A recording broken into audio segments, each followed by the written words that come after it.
Assalamualaikum warahmatullahi wabarakatuh. My name is Zikra Fatima Sheikh Wasim Ahmad. I am studying in class 6th B. My school name is Sana Anglo Urdu High School, Nanded. दस्तूर को अंग्रेजी में constitution और हिंदी में संविधान कहते हैं। मुल्क की नज़्म व नस्ब यानी इंतज़ाम के लिए बनाए गए बुनियादी हुकूक के क़वानीन जिस किताब में यकजा हो इसे दस्तूर कहते हैं।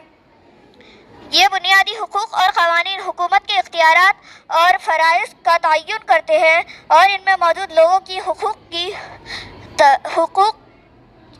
की ज़मानत देते हैं।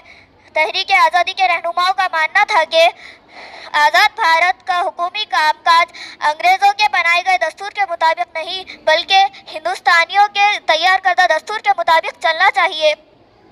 26 नवंबर 1949 सन ईस्वी को डॉक्टर बाबा साहेब अम्बेडकर की क़ियादत में आइन साज कमेटी ने अपना मशवरा हुकूमत को सौंपा था। दरअसल हिंदुस्तान के आज़ाद हो जाने के बाद दस्तूर साज असम्बली तश्कील दी गई और इसने अपना काम 19 दिसंबर 1947 से शुरू कर दिया था।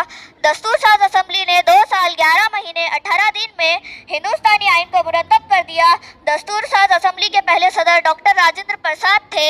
दस्तूर साज मजलिस में डॉक्टर राजेंद्र प्रसाद, पंडित जवाहरलाल नेहरू, मौलाना अब्दुल कलाम आज़ाद, सरदार वल्लभ भाई पटेल, सरोजनी नायडू, हंसाबेन मेहता और राजकुमारी अमृत कौर जैसी हस्तियां शामिल थीं।